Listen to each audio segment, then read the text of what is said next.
I've come out to Itchen Abbas near Winchester in Hampshire this morning, and I'm just looking for. There's a lane which was called Greenaways, and it's at the bottom at Station Hill, and I think this must be it.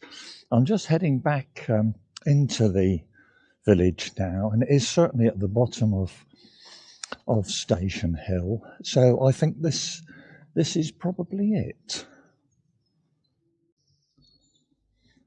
So going back 200 years, we're going back to 1825, and groups of Romany gypsies used to camp in this lane. As I say, it was called the Greenaways, and they used to camp here, and they seem to have got on okay with the locals, and they would do work on the local farms and were really part of the community. So I've come along now to St John the Baptist Church at Itchen Abbas, and this is now going to come into the story.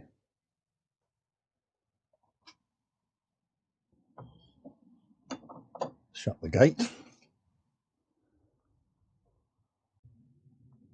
Now, this church, it was built, I think, in the 1860s, but it was built on the site of a much older church going back to Norman times.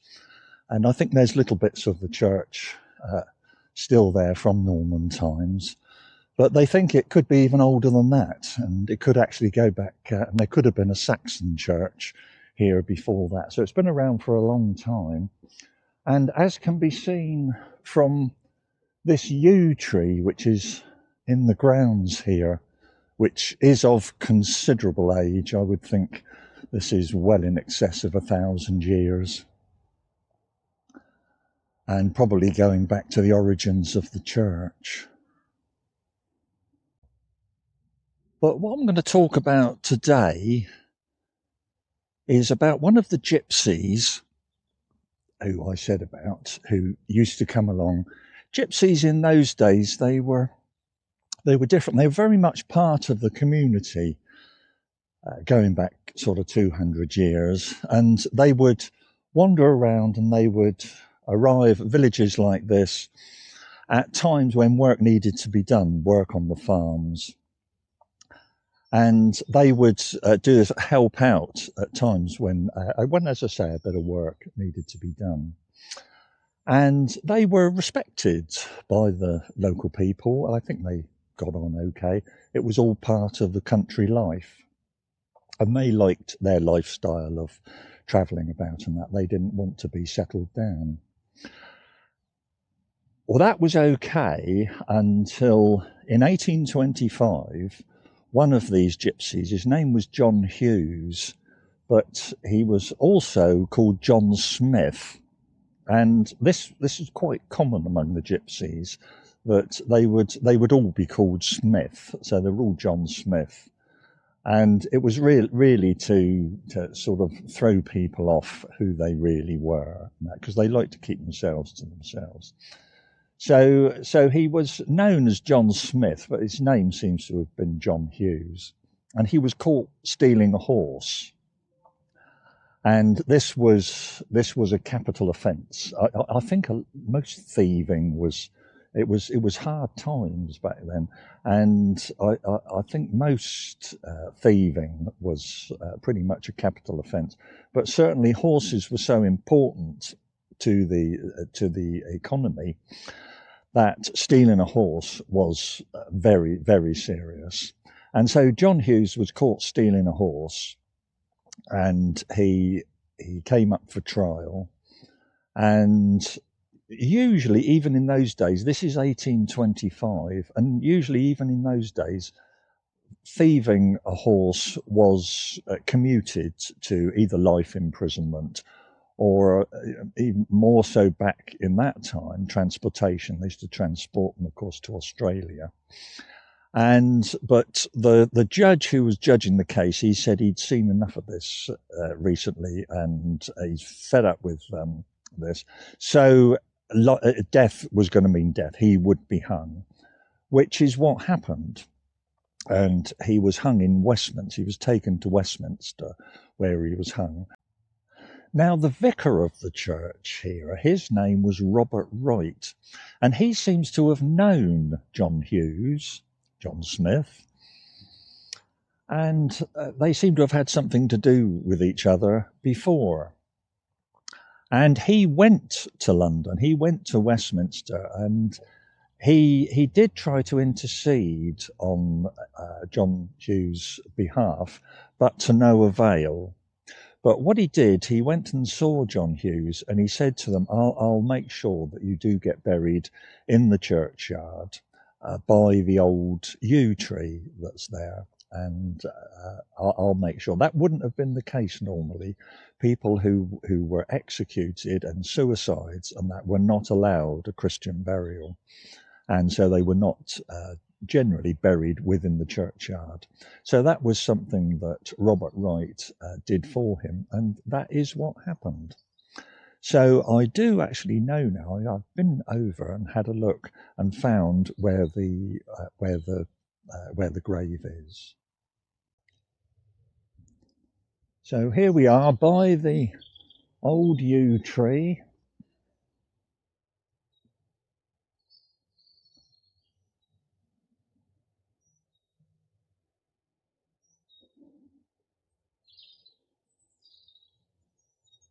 And here we are. This is the grave. Now, it's extremely difficult to read it now, and I'm afraid I can't read it, but I will put on here what it says. But I can clearly see John Hughes and 1825. So there we are. John Hughes was buried here. But what's more to the story, the link seems to be with the vicar here, that John Hughes, the vicar said to him, I'll make sure that you're buried by the old yew tree next to your 2-year-old daughter.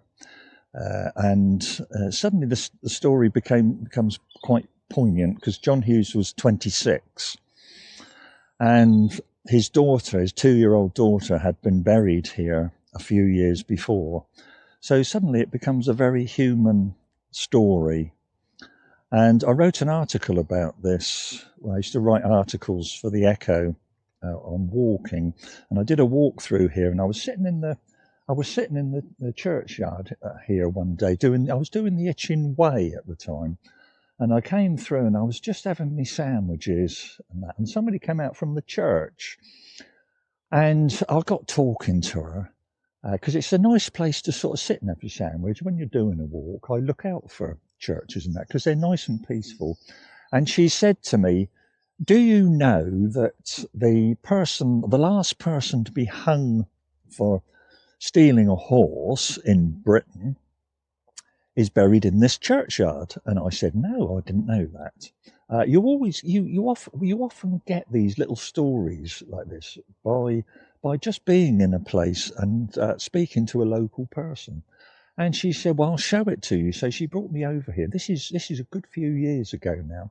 She brought me over here and showed me the gravestone. And she said about his 2-year-old daughter's buried there.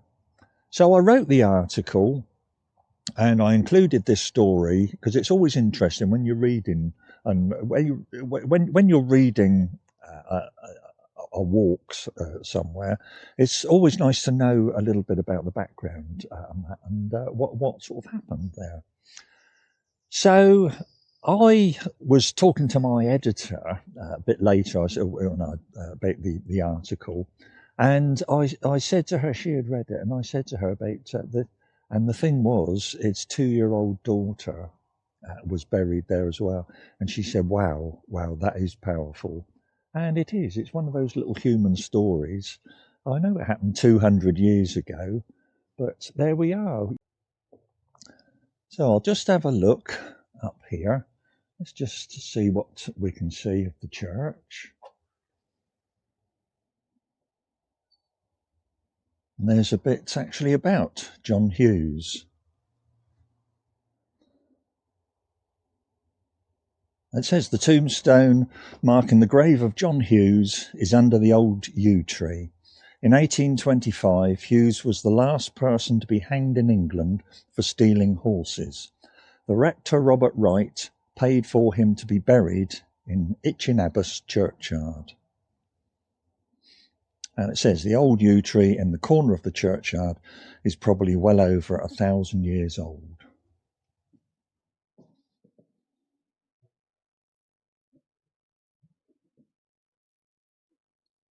So here we are in the church.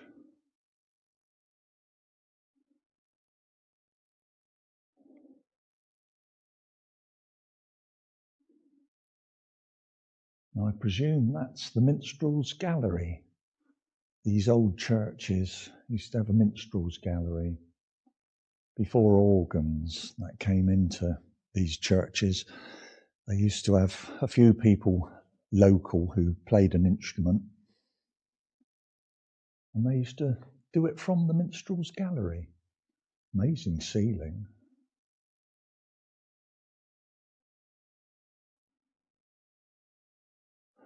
Oh, I don't know. So it's an unusual shape. I don't know much about churches, but not usually quite this. It's a real sort of cross shape.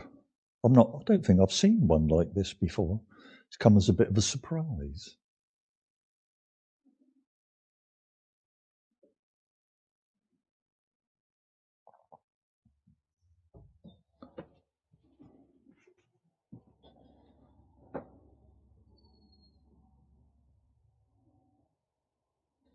So it is nice and peaceful here. It's a nice part of the world here. It's not far outside of Winchester.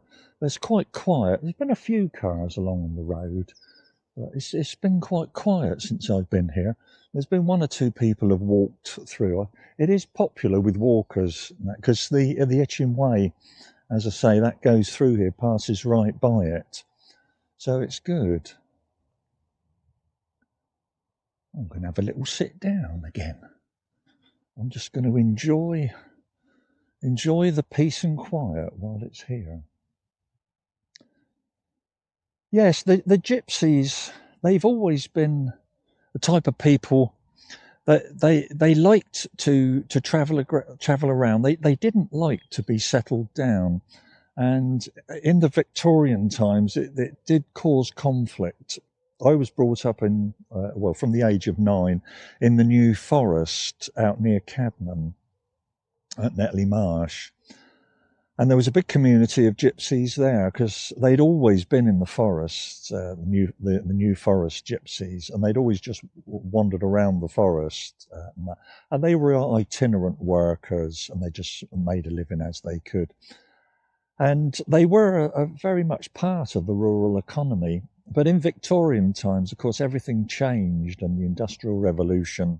And people like that, they didn't really fit into to the modern way of life and that. So the authorities, they did try to restrict them in moving. And it came hard to the gypsies. And I went to school at Bartley Comprehensive School, it was then. And there was a big community of gypsies there. And what had happened at Copythorne, just by there was like a reservation for the gypsies. And what they had done, I think they made 4 of these like reservations. It's like they did to the Native Americans, North American Indians. They made reservations for them and said that they could only stay there. And they did a very similar thing with the gypsies. And one of them was at Copythorne.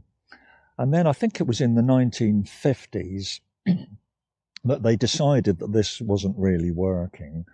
And so they would close these down, and they built an estate at Bartley where these gypsies were rehoused. And so the school that I went to at Bartley, a lot of these gypsy children, that's where there was a big contingent of gypsy children.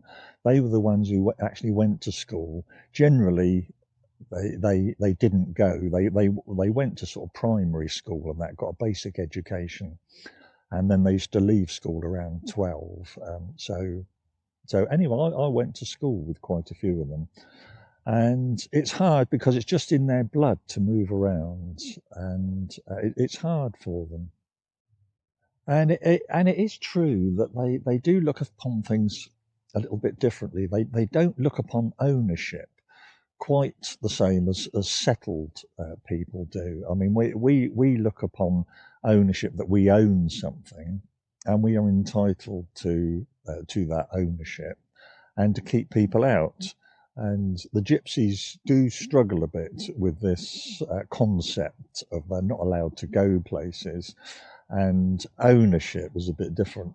So they do have a bit of a reputation for thieving and really being outside of society. They don't like paying taxes or anything, and that is true. And so it does bring them into conflict with the settled community and that, who don't like their stuff being pinched. So it does bring a bit of conflict. I've had a few things myself along those lines. So there is a bit of conflict between them, but it's very similar in when they went to America, and of course they brought the European ways with them, especially the English. They tried to turn America, of course, into England, and so they told the natives who were there, of course, they could militarily defeat them. And so they told them they could only live in certain areas, and it caused, of course, a lot of trouble for a long time, and it didn't turn out well for the Native Americans. And it's similar when you have a settled community who are basing on farming and ownership, and then you have older communities who used to travel around, like the hunter-gatherers, because the Native Americans, on the whole, they were hunter-gatherer peoples like that, especially the Plains Indians. They were a Mesolithic culture, and it was a big clash. So it's similar with the gypsies, the Romany gypsies, and it's a very complex subject, and I wouldn't like to be the one who has to try and sort it out. Well, there you are. So poor old John Hughes. When I say poor old John Hughes, he did pinch the horse, so there's no doubt about that. But there we are, young man, and anyway, he got a Christian burial here. He's here in the churchyard. So that's my little story about Itchen Abbas, St John's Itchen Abbas Church, and I'll catch you on the next video.